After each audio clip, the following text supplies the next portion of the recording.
Hi, this is Ben Jones with the IBM Spectrum Protect Plus team, and today we're going to be looking at restoring SQL applications in IBM Spectrum Protect Plus.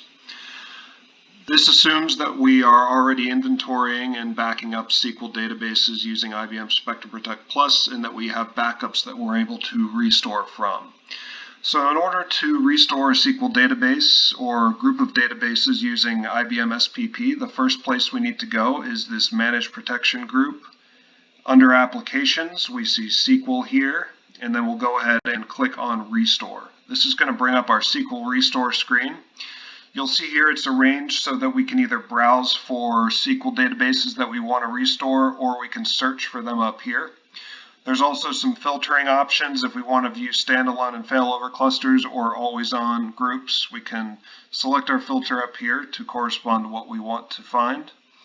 So what we'll go ahead and do is just browse for a database that we want to restore. We've clicked on this instance name up here, and we can see all the databases here. This is only showing us databases that we're already backing up using SPP, so anything that may be in this instance that we haven't backed up won't show up here because we cannot restore it. So we'll see the databases listed here. If we want to select the latest copy of a database to restore from, we can go ahead and just click this up arrow here to add it to our restore list. If we did want to restore from an earlier copy of that database, we had multiple copies of this database that we'd been backing up over time, we can click this down arrow here and select a specific copy to restore from. We also see which SLA policy that was backed up using, as well as the site and type of storage, whether it's vSnap or cloud. If we were interested in perhaps seeing all copies that we had in the cloud, we can go ahead and filter by cloud server or repository server to view copies in vSnap. Now that we've selected a database to restore, we need to define the options associated with the restore job. There's several options that you have available when restoring SQL databases in SPP. So to do that, we'll go ahead and click on this options button here. The main option is the restore type. So there are three types of SQL restore that you have available. The first is test, and what this creates is a temporary mount of the SQL data using the vSnap repository to serve that up to our target SQL server and use the data from there. The second option is production, and what this involves is bringing the data from our backup storage back to our primary storage and then doing the restore in a more permanent fashion. So with the test restore, we create what's called an active clone, where we can manage that clone in SPP. We can clean it up, we can make it permanent, that sort of thing. There's different actions we can take. With the production restore, once the data is restored, it's out of SPP's hand. It's restored in a more permanent fashion. The third option is instant access, and what this does is similar to test restore, but it serves up the files on the target SQL server without bringing up any of the database aspects of it. So it's sort of recovering those MDF, LDF files without any recovery in the SQL instance itself.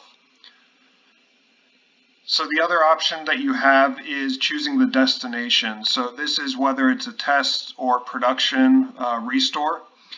If it's a production restore, we also need to define the path for the data files. So you'll see that in addition to defining a new database name that we have for both test and production restore types, we also have the ability to choose the destination paths for the data and log files in this case. It's basically a mapping between our source and our destination for the path to those data files. So we'll go ahead and give the database a new name here. We're going to do a test restore because I don't want to restore anything in a permanent fashion here.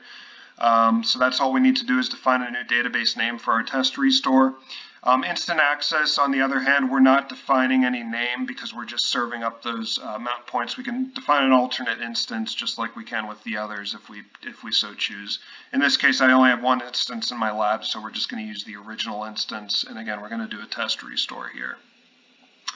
The other options you have are recovering to a specific point in time.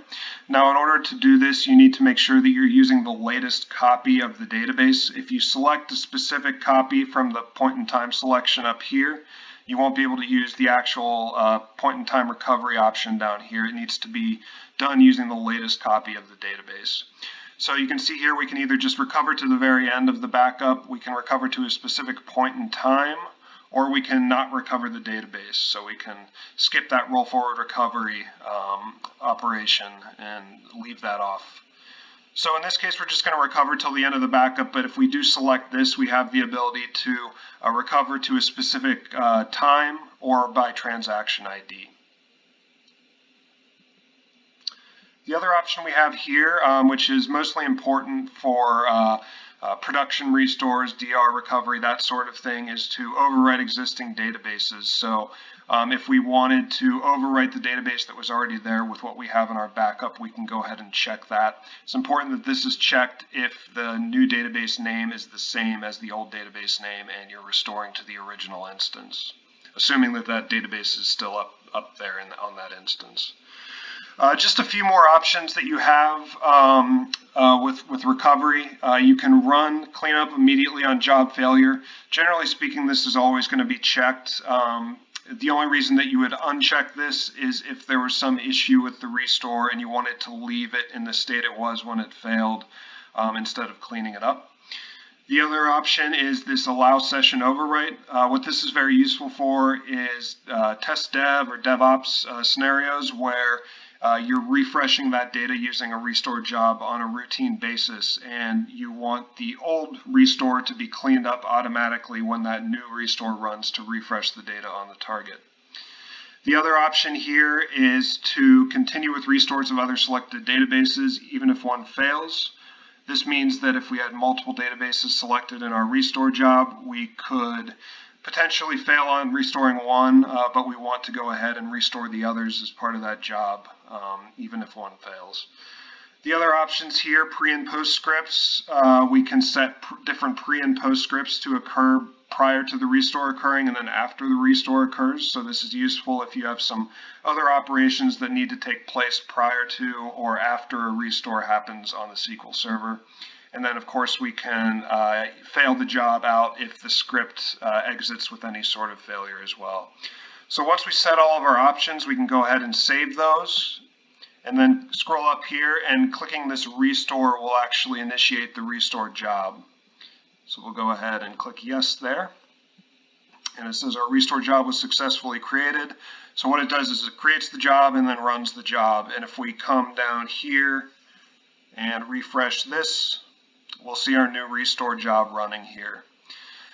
Down below here is our active clones or active resources session. And as I mentioned, with the test restore, we're creating this active clone that then we can take different actions on after the fact. So very useful for test cases or anything like that where we want a copy of our database spun up, but just for a limited amount of time, and we want to be able to easily tear that down when we want to. So you'll see this actions section here. Once the test restore, once we're finished with that data, finished using it, we can go ahead and click this cancel restore, and that's going to clean up all the data on our target and get it back to the state it was before the restore. So very useful for those type of use cases. That pretty much covers SQL Restore in a nutshell on Spectrum Protect Plus. Thank you very much. Goodbye.